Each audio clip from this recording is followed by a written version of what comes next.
주님이 오신 목적이란 제목으로 함께 말씀 나누겠습니다. 우리 오늘도 임마누엘이 참 아름다운 찬양 불러주셨는데 원하고 바라고 기도합니다. 이게 원래는 이게 복음성가라고 하나요? 이렇게 민호기 목사님이 했던 그 찬양팀이라고 할까요? 그래서 불렀던 곡으로 알고 있는데 참 성도가 이 땅 가운데서 주님 앞에 어떻게 살아가야 되는가를 이 세 단어로 잘 표현한 것 같습니다. 원하고 바라고 기도합니다.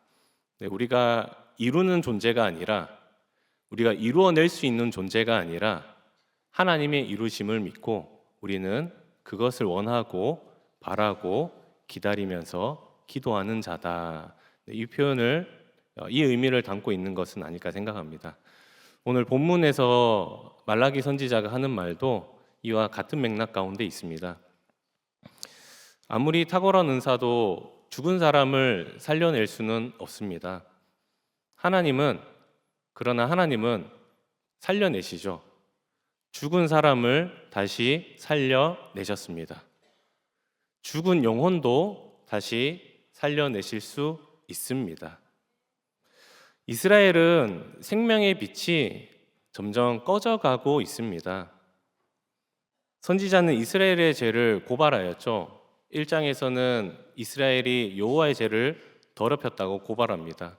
2장에 와서는 이스라엘이 여호와의 말씀에서 떠났다고 고발합니다. 이스라엘의 모습은 마치 하나님의 심판과 진노 아래 있는 자들, 하나님의 말씀이 없는 이방인들과 별반 다를 바 없는 존재처럼 여기고 계십니다. 그러나 3장부터는 그 어조와 분위기가 바뀝니다. 하나님께서 소망의 말씀을 하시죠. 하나님께서 이스라엘의 꺼져가는 그 생명의 빛을 다시 밝혀주시고 다시 활활 타오르게 하실 것이다. 이스라엘의 모습은 오늘날 우리 교회의 모습입니다. 성경은 우리 교회의 죄를 고발하고 있죠. 교회도 하나님을 향한 예배를 더럽혔다. 교회는 하나님의 말씀에서 떠나 불순종하고 있다. 일부 선배 목회자들은 오늘날 작금의 현실을 보면서 탄식하시는 분들도 계십니다. 마치 중세 때 종교개혁이 일어났던 시대와 오늘날의 모습이 흡사 유사하기 때문입니다. 그러나 말라기 선지자의 소망은 동시에 우리에게 주는 소망의 말씀이기도 합니다. 하나님은 우리에게도 소망의 예언을 주십니다. 하나님께서 교회를 회복시켜 주신다. 첫 번째로 교회는 회복됩니다. 1절입니다. 만군의 여호와가 이르노라 보라 내가 내 사자를 보내리니 그가 내 앞에서 길을 준비할 것이요 또 너희가 구하는 바 주가 갑자기 그의 성전에 임하시리니 곧 너희가 사모하는 바 언약의 사자가 임하실 것이라. 누가 갑자기 성전에 임하십니까? 1절을 보시면은 주님이십니다. 여기서 주님은 누구를 의미할까요? 여호와 하나님과 같은 단어입니다. 하나님께서 언약의 사자로 오십니다. 하나님의 그 언약을 이루시기 위하여서 친히 사람의 모습으로 또는 사자, 어흥 그 사자가 아니라 전령 같은 어떤 주의 일꾼으로 오신다. 그가 하나님의 언약을 이룰 거야. 어떤 언약이겠습니까? 어떤 언약을 이루기 위해서 하나님이 친히 오시겠습니까? 아마도 모세에게 주신 그 모든 언약이겠지만 그 중에 핵심이 되는 거는 출애굽기 19장이었나요? 거기에 나오는 말씀이겠죠. 이스라엘을 향한 말씀. 이스라엘을 거룩한 백성과 제사장의 나라로 이루신다는 그 약속. 그 언약을 이제 내가 이루겠다고 말씀하십니다. 이스라엘 백성들도 이 언약의 사자를 기다렸습니다. 어떻게 기다렸냐면 1절을 보시면은 사모하였다고 표현하죠. 어떤 기쁨을 담고 있습니다. 그런 거죠. 누군가 이야기했을 때, 누군가의 이름을 들었을 때 그 이름만 들어도 생각만 해도 상상만 해도 기쁜 사람. 네, 예를 들어서 여러분들이 석찬이 목사님 이렇게 이름 들었을 때 안 기쁘잖아요. 네, 웃음은 맞다는 뜻이잖아요. 네. 우리 디모데 청년들 마요지 목사님 이렇게 했을 때 들었을 때 기쁘시잖아요. 네, 네, 이런 반응 제가 기대했던 반응은 아니었는데 어쨌든 네라고 나왔으니까 네, 그런 겁니다. 만약에 제가 아내의 이름만 들어도 제 아내만 상상만 해도 기쁘고 즐거운 것처럼 이스라엘 백성들은 언약의 사자, 하나님이 약속하신 그 사자, 그 약속의 사람을 생각만 해도 그리고 듣기만 해도 마음이 두근거리고 떨리고 기뻐하였습니다. 그래서 1절이 또 한 번 이야기하죠. 너희가 구하는 바, 이스라엘 백성들이 간구하였습니다. 이 언약의 사자를, 하나님이 약속하신 그 사자를 우리에게 보내주옵소서. 여러분들, 제가 만약에 이게 자매들에게 약속을 합니다. 놀라시겠지만 제가 이제 그 배우 송중기 씨랑 동갑입니다. 네, 송중기 씨랑 제가 동갑이고, 네, 제 친구의 친구였습니다. 그때는 이제 무명이었었는데 제가 이제 자매들한테 약속을 합니다. 송중기와 같은 형제를, 신실한 형제를 제가 소개시켜 주겠습니다. 우리 자매 여러분들 기쁘시겠습니까? 안 기쁘시겠습니까? 제가 너무 옛날 사람을 데려왔나요? 박보검으로 바꿔보겠습니다. 네, 박보검과 같은 남자를 내가 신실한 형제를 소개시켜 주겠다. 기쁘시겠어요? 안 기쁘시겠어요? 네, 박보검도 옛날 사람인가요? 네, 드라마는 안 봤지만 학시 아저씨 같은 사람보다 낫잖아요. 제가 드라마는 안 봤습니다. 우리 형제들에게 형제들에게 약속합니다. 아이유와 같은 신실한 자매를 내가 소개시켜 주겠다. 기뻐하시겠습니까? 안 기뻐하시겠습니까? 네, 조심하세요. 저런 형제들은 네, 얼굴 보고 만난다는 뜻이니까. 기쁘죠. 기뻐하면서 저희를 쪼으면서 닥달하겠죠. 목사님, 언제 소개시켜 주실 거예요? 목사님 약속했잖아요. 언제 만나요? 언제 만날 수 있어요? 저 언제 괜찮은데? 막 상상하시잖아요. 정말 그 형제, 그 자매와 만나서 뭔가 아름다운 교제를 하고 가정을 꾸려서 어떤 믿음의 가정을 이루는 그런 상상을 하면서 저한테 이제 부탁을 하는 거겠죠. 저를 쪼우는 거겠죠. 저한테 이야기하는 거겠죠. 빨리 소개시켜 주세요. 이스라엘 백성들의 마음이 이러했습니다. 언약의 사자를 생각하고 소망하고 기도하는 이스라엘 백성들의 마음이 이와 같았습니다. 언약의 사자가 오면은 우리는 회복됩니다. 하나님 속히 보내주옵소서. 1장, 2장만 보면은 이스라엘 백성들이 정말 나쁜 사람들이거든요. 정말 구제불능의 회복 불가 사람들이거든요. 그럼에도 불구하고 아셔야 될 것은 그들도 여호와의 제사를 더럽혔고 하나님의 말씀에서 떠난 사람들이었지만 그들도 무엇을 소망하는 사람이었는가?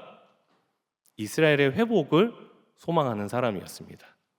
다시 우리도 나라도 되찾고 땅도 되찾고 예배도 회복되고 하나님의 말씀도 이루어지고 우리도 거룩한 백성, 제사장의 나라, 하나님이 모세에게 약속하신 그 언약의 사자를 통해서 이루어 주시옵소서. 하나님은 어떤 분이신가? 이 언약의 사자를 보내신다는 말씀에서 어떤 분이신가를 알 수 있죠. 하나님은 이스라엘 소망에 어떻게 응답하시는가? 예스로 대답하십니다. 그렇게 제사를 멸시하고 말씀에서 떠난 떠난 사람에도 불구하고 너희가 그렇게 살았는데 어떤 염치로 나한테 강구할 수 있어? 나도 너희한테 안 보낼 거야. 이렇게 말씀하시는 분이 아니라 내가 너희에게 보내줄게. 언약의 사자를 내가 너희에게 보내주고 너희를 회복시켜 주겠다. 참으로 우리에게도 기쁨을 주는 말씀이죠.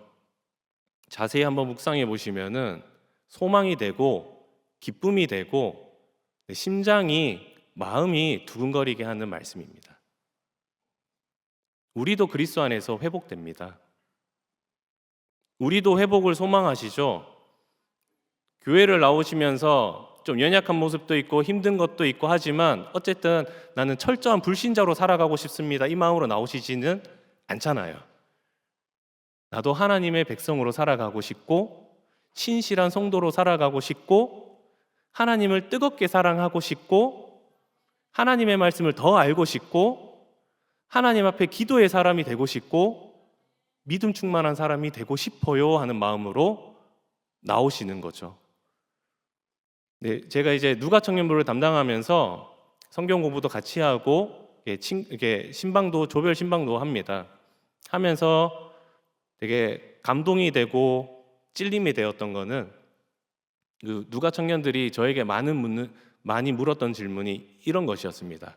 목사님, 어떻게 하면은 하나님을 더 알 수 있을까요? 어떻게 하면 하나님을 더 사랑할 수 있을까요? 어떻게 하면은 내 믿음이 지금 제자리 걸음인 것 같은데 어떻게 하면은 내 믿음이 더 자라날 수 있을까요? 어떻게 하면은 직장에서, 가정에서, 친구들과의 그 관계 속에서 내가 신실한 성도로 살아갈 수 있을까요? 이 고민을 많이 물었습니다. 디모데 청년들, 바울 청년들도 비슷하지 않을까 싶습니다. 이를 위해서 예배도 참석하고 기도도 하고 성경도 읽고 성경 공부도 참석하고 수련회도 참석하고 경건 서적도 보내겠죠. 이런 시간과 노력이 나의 믿음을 더 자라나게 한다는 소망이죠. 그 소망 속에서 예수님을 기억하시기 바랍니다. 예수님은 어떤 분이신가? 예수님은 우리의 소망을 외면하시지 않습니다. 회복을 간구하고 회복을 소망하는 그 기도에 예수님은 응답하십니다. 우리는 머릿속으로 소망할 수밖에 없어요. 아까 우리 그 오너스 찬양이 불렀던 우리가 꿈꾸는 나라인가요? 그게 잘 표현해 주는 거죠. 우리는 상상만 할 수 있어요. 우리는 그 나라를 상상만 할 수 있지 이룰 수는 없습니다. 우리 믿음도 마찬가지입니다.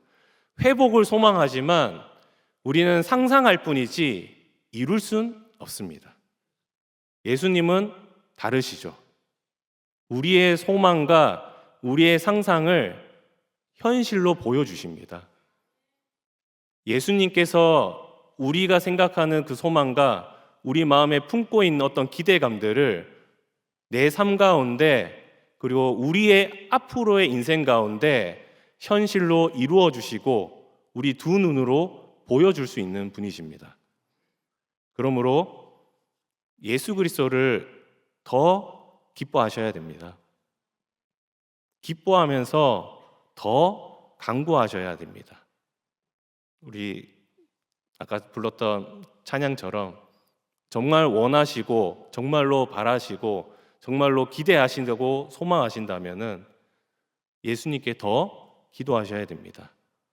나에게 이루어 주실 분은 예수님, 언약의 사자이신 하나님, 예수님 당신밖에 없습니다. 이 믿음으로 기도하셔야 됩니다. 그러면 예수님은 우리 가운데 어떻게 회복시켜 주실까? 두 번째는 교회는 깨끗해집니다. 3절입니다. 그가 은을 연단하여 깨끗하게 하는 자같이 앉아서 레위 자손을 깨끗하게 하되 금, 은같이 그들을 연단하리니 그들이 공의로운 제물을 나 여호와께 바칠 것이라. 2절과 3절에서 연단하다와 깨끗하다를 강조합니다.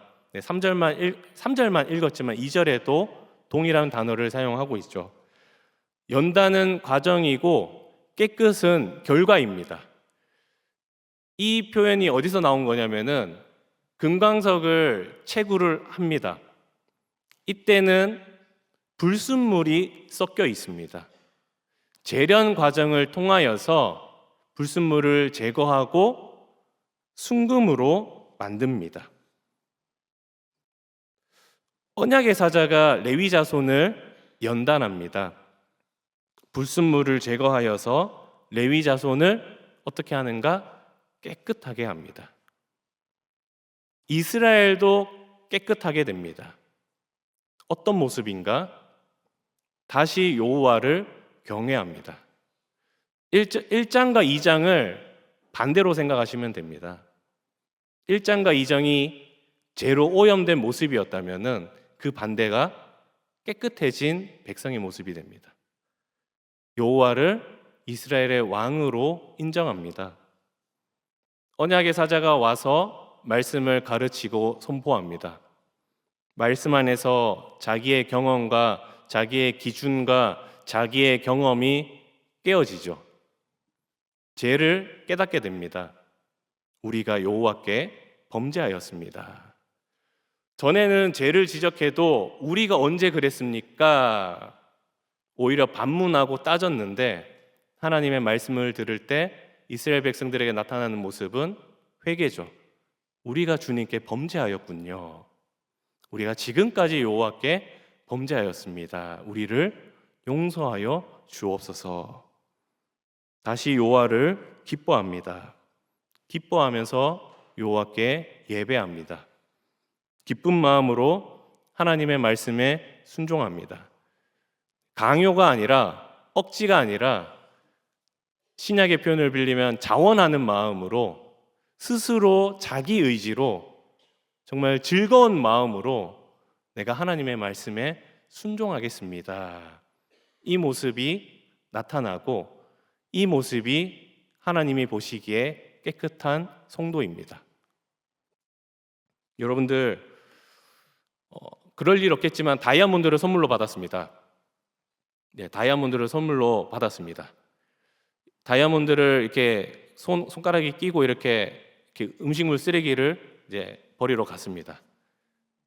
실수로 그 다이아몬드가 함께 음식물 쓰레기통에 빠졌습니다. 여러분들 어떻게 하시겠습니까? 음식물 쓰레기통 더럽잖아요. 냄새나고 더러운 그곳에 여러분들의 반지가 빠졌습니다. 더러움 때문에 다이아몬드를 버리고 가시겠습니까? 아니면은 음식물 쓰레기통을 뒤져서 그 빠져있는 다이아몬드를 찾으시겠습니까? 네, 아니면은 새로 사달라고 하실 건 아니시죠?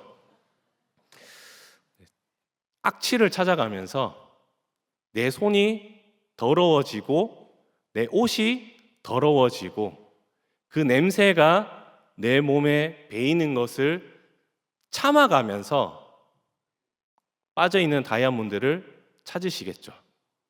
찾아서 꺼내서 물로 씻고 또 씻고 깨끗하게 만들겠죠. 그 깨끗해진 다이아를 다시 손가락에 끼우면서 기뻐하시겠죠. 다시 찾았다는 기쁨, 그리고 다시 깨끗해졌다는 기쁨. 마음속으로 결단도 하시겠죠. 내가 다시는 이 음식물 쓰레기통에 빠뜨리나 봐라. 우리를 향한 하나님의 마음과 행동입니다. 하나님께서도 우리를 깨끗하게 하십니다. 죄로 오염되어 있는 교회와 우리를 내버려 두시는 분이 아닙니다. 부패하고 그리고 썩었다고 코를 막고 눈을 감고 뒤돌아서는 분이 아니십니다. 예수님은 하나님의 말씀으로 우리의 눈을 깨끗하게 하시고 우리의 마음을 깨끗하게 하십니다. 그러면 나타나는 특징이 있습니다. 죄가 보이기 시작합니다. 전에는 괜찮았던 것들이 어느 순간에는 안 괜찮다고 여겨집니다. 전에는 긍정의 힘, 괜찮잖아. 근데 어느 순간 하나님의 말씀을 알면 알수록 저거는 틀렸구나 깨닫게 됩니다. 목적이 이끄는 삶. 전에는 분명 괜찮아 보였고 되게 매력적이어 보였는데 성경을 알면 알수록 깨닫게 됩니다. 아, 이거는 틀렸구나. 제가 초신자 때 이거 두 책을 되게 좋아했었거든요. 이제 그 영상을 봤어요. 미국의 되게 유명한 목사님이신데 이게 실명을 거론하진 않겠습니다. 이 그 긍정의 힘과 이 목적이 이끄는 삶 책을 쓴 두 목사님을 되게 좀 강하게 비판하시더라고요. 그 고린도후서에 나타나는 그 거짓 교사와 같다 이렇게. 네, 그 영상을 보고 제가 그 책을 끊었습니다. 성경을 알면 알수록 죄가 보입니다. 그거 제법 괴롭습니다. 제법 아픕니다. 제법 마음이 힘들어집니다. 그 죄를 깨닫게 되면 벗어나고 싶고 미워하여서 멀리 도망치고 싶어 하게 됩니다. 윤리도덕적으로 흠없는 사람을 의미하지 않습니다. 오히려 윤리도덕적으로 흠이 많다라는 것까지 내가 깨닫게 됩니다. 그래서 요 앞에 엎드려서 고백하게 되는 거죠. 예수님이 복음서에서 얘기했던 그 비유의 말씀에서 하나님, 나는 죄인입니다. 나를 긍휼히 여겨 주옵소서. 하나님, 나 같은 사람도 참으로 예수를 믿으면은 구원받을 수 있습니까? 이와 같은 질문은 깨끗해진 사람만 할 수 있습니다. 이와 같은 생각은 죄에서 깨끗해진 사람만 할 수 있습니다. 아마 경험해보지 못했다면 이해 못하실 수도 있습니다. 나는 계속해서 참으로 나는 하나님 앞에 설 수 없는 죄인입니다 고백하는데 감사하게도 하나님은 그 모습을 기뻐하십니다. 그 모습을 보면서 우리의 눈물을 기뻐하십니다. 그리고 우리의 기도를 기뻐하십니다. 예수님이 제자들의 발을 씻겨주셨던 장면도 이 의미입니다. 내가 너희를 깨끗하게 하겠다. 로마서 8장에서 사도 바울이 말했던 합력하여 선을 이루신다는 것도 이 의미입니다. 성부, 성자, 성령께서 너희를 구원하여 하나님의 성도로 살아가게 하신다. 합력하여 선을 이루신다. 나에게 좋은 일을 이루어 주신다는 그런 의미가 아니라 하나님의 구원받은 백성, 그 구원에서 절대로 떨어지지 않고 죄로 오염되지 않도록 우리가 그것을 성부, 성자, 성령이 지켜주겠다라는 약속입니다. 세 번째로 교회는 구원받습니다. 5절과 6절입니다. 내가 심판하러 너희에게 임할 것이라 점치는 자에게와 간음하는 자에게와 거짓 맹세하는 자에게와 품꾼에 삭세대하여 억울하게 하며 과부와 고아를 압제하며 나그네를 억울하게 하며 나를 경외하지 아니하는 자들에게 속히 증언하리라. 만군의 여호와가 말하였느니라. 나 여호와는 변하지 아니하나니 그러므로 야곱의 자손들아 너희가 소멸되지 아니하느니라. 나 여호와는 변하지 아니하나니. 이게 무슨 뜻입니까? 바꿔 표현하면은 하나님은 동일하십니다. 사람의 성품은 변합니다. 사람의 성격은 변합니다. 저도 변했습니다. 10대 때 성격 다르고 20대 때 성격 다르고 30대 성격 다르고 40대 돼서 성격 다릅니다. 아마 여러분도 마찬가지지 않을까 싶습니다. 네, 아니라고 생각하시다면은 네, 제가 증인이 될 수 있습니다. 10년 동안 봐온 이제 저희 청년들도 있기 때문에 사람의 계획도 변하죠. 저는 목회자가 될 계획이 한 번도 세운 적 없었거든요. 저는 한 번도 제 인생 플랜에 목회자가 되겠다라는 계획을 세운 적 없었는데, 네, 목회자가 됐죠. 네, 그렇게 됐습니다. 하여튼. 네, 내 인생이 내 계획대로 되지 않습니다. 여러분도 동일하시잖아요. 여러분들 고등학교 1학년 때는 다 서울대셨잖아요. 목표 대학 다 서울대였고 2학년 되니까 이제 살짝 내쳐가지고 연세대 고려대는 그래도 가지 않을까. 근데 3학년 되면 더 낮아지잖아요. 대학이라도 갔으면 좋겠다 이렇게. 우리의 계획은 나는 계획대로 세워도 그 계획을 이룰 수 있는 능력은 없습니다. 하나님은 다르시죠. 하나님의 성품은 변하지 않습니다. 하나님의 계획도 변하지 않습니다. 창세기에서 요한계시록에 이르기까지, 그는 또 이 요한계시록 너머에 있는 시간 가운데서도 하나님의 성품은 늘 동일하셨고 하나님의 계획도 바뀌지 않았습니다. 이스라엘은 변했습니다. 5절을 보셨죠? 이 이스라엘의 모습입니다. 이방인의 모습이 아니라 말라기 선지자 당시 이스라엘의 모습입니다. 우상숭배, 간음, 거짓 맹세, 품꾼의 삭슬 정당하게 주지 않았고, 과부와 고아를 괴롭혔고, 나그네를 대접하지 않았고, 여호와를 경외하지 않았다. 한마디로 말하면 여호와를 버렸습니다. 하나님께서 심판을 말씀하시는 근거가 되는 거죠. 그러나 하나님은 변하시지 않으셨습니다. 6절에 말하고 있는 거죠. 야곱의 자손들아 너희가 소멸되지 아니하느니라. 거룩한 백성 제사장의 나라를 내가 이룬다는 그 약속 변하지 않는다. 이러한 하나님의 성품, 변하지 않는 그 하나님의 성품, 그 하나님의 언약과 계획은 변하지 않고 반드시 이루신다는 그 성품, 성경에서는 신실하다고 표현하는 거죠. 하나님의 신실함 때문에 깨끗한 성도는 심판 중에 구원을 받습니다.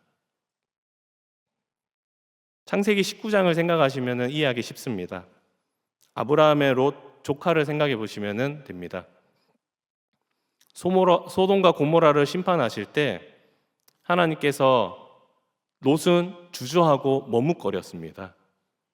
그러나 하나님께서 롯을 구원하겠다고 약속하셨고 주저하는 롯을 안전한 장소로 옮겨주셨습니다. 롯의 안전을 확보하신 후에 하나님이 소돔과 고모라를 불과 유황으로 심판하셨죠. 아마 여호수아 6장에 나타나는 라합을 구원하는 사건도 비슷하게 나타납니다. 라합을 먼저 구원한 다음에 그 여리고성을 여호수아가 심판합니다. 하나님은 예수 그리스도 안에서 깨끗해진 성도를 구원하여 주셔서 안전한 곳으로 옮겨 주십니다. 하나님은 변하시지 않기 때문에 우리의 구원도 변하지 않습니다. 제가 2년 동안 고등부를 섬겼습니다. 고등부에서 독특한 경험을 했습니다. 초등부 때 가르쳤던 제자들을 고등부에서 다시 만났습니다. 어린 시절에 그 말썽꾸러기였던 학생들이 그리스도 안에서 깨끗한 청년이 되었습니다.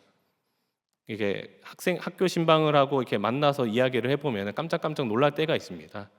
그 신앙 고백이 너무나도 확실하게 예수 그리스도를 고백하면서 자기 신앙을 이야기합니다. 여기 아마 앉아 있는 학생들도 있는 걸로 알고 있거든요. 어디 다 도망갔나요? 네. 물론 변할 수 있겠죠. 10년 전에는 저를 되게 부드럽게 불렀거든요. 되게 귀엽고 부드럽게 저를 불러줬습니다. 전도사님 뭐 이렇게 되게 이제 애기들이었으니까 학생들이었으니까. 네, 지금은 이제 목사님 이렇게 불러요. 약간 아메리칸 스타일처럼 목사님 이렇게 부르는 게 아니고 목사님 이렇게. 네, 그렇습니다. 네, 저는 훨씬 좋습니다. 네, 저는 그게 좋더라고요. 대학교를 다니면서 세상에 물들 수도 있죠. 대학 문화에 물들 수도 있습니다. 네, 저도 이제 이렇게 누가 자꾸 이제 고자질을 하는 학생들이 있더라고요. 네, 제가 인스타그램을 안 하니까 인스타그램을 보면 알 수 있다 이렇게 얘기하더라고요. 사회생활을 하면서 검은 때가 묻을 수도 있죠. 그러나 예수님을 소망합니다. 왜? 예수님은 변하시지 않으니까.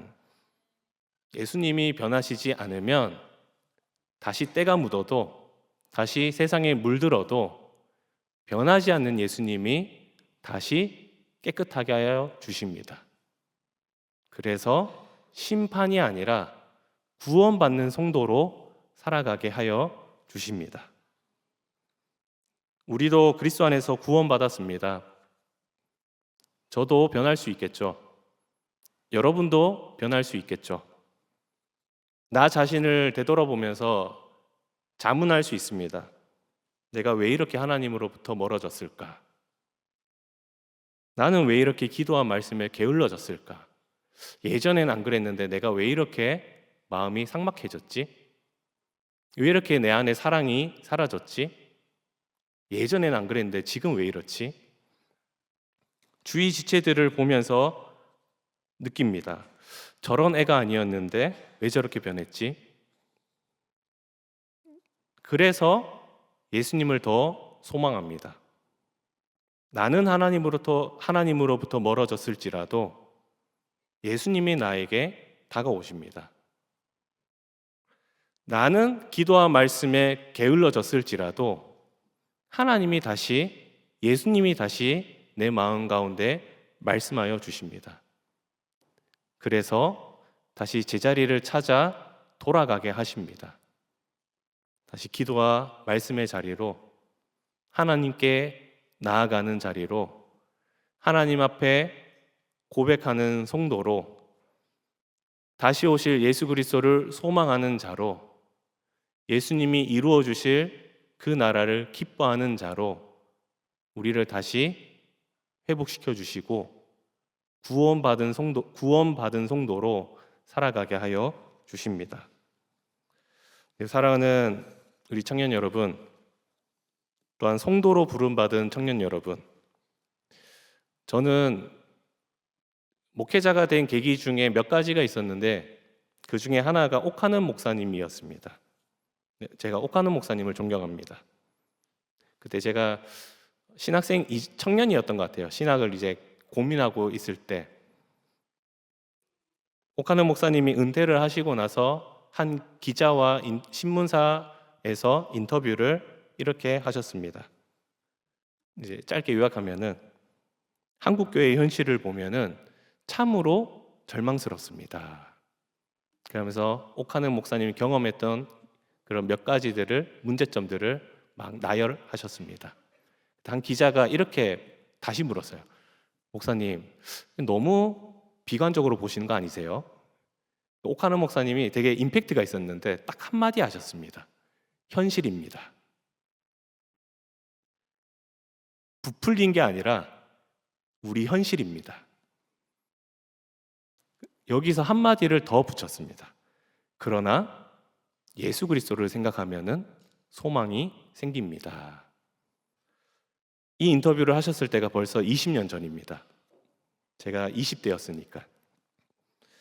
혹시 여러분도 현실이 절망적으로 보이시나요? 또는 내 믿음이 절망적으로 보이시나요? 우리 교회와 우리 교회 믿음이 안타까워 보이시나요? 한국 교회가 미래가 어두워 보이시나요? 그러면 예수 그리스도를 더 깊이 생각하시기 바랍니다. 예수 그리스도를 생각하시고 예수 그리스도를 바라보시면 기쁨과 소망이 우리 마음 가운데서 꿈틀거립니다. 예수 그리스도께서 나를 깨끗하게 하여 주실 것, 예수님이 우리를 깨끗하게 하여 주실 것, 예수님이 이 땅에 있는 모든 교회를 깨끗하게 하여 주실 것, 그 소망이 우리 마음 가운데 가득하게 되고 그 소망이 내 마음을 기쁨으로 변화시켜 줍니다. 그러므로 우리 모두 예수 그리스도를 소망하시면서 회복을 기대하고 회복을 바라는 하나님의 백성들 되시기를 소망합니다. 지금이 아니라 성경에 기록된 말씀을 의지하면서 언약의 사자를 기다렸던 이스라엘 백성들처럼 예수 그리스도를 기다리시고 예수 그리스도께 기도하는 우리 주의 청년들 되시기를 축복합니다. 기도하겠습니다.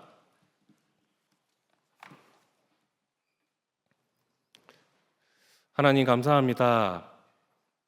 성경을 통하여서 우리에게 소망의 말씀을 주시니 감사합니다. 하나님, 우리도 예수 그리스도를 기다립니다.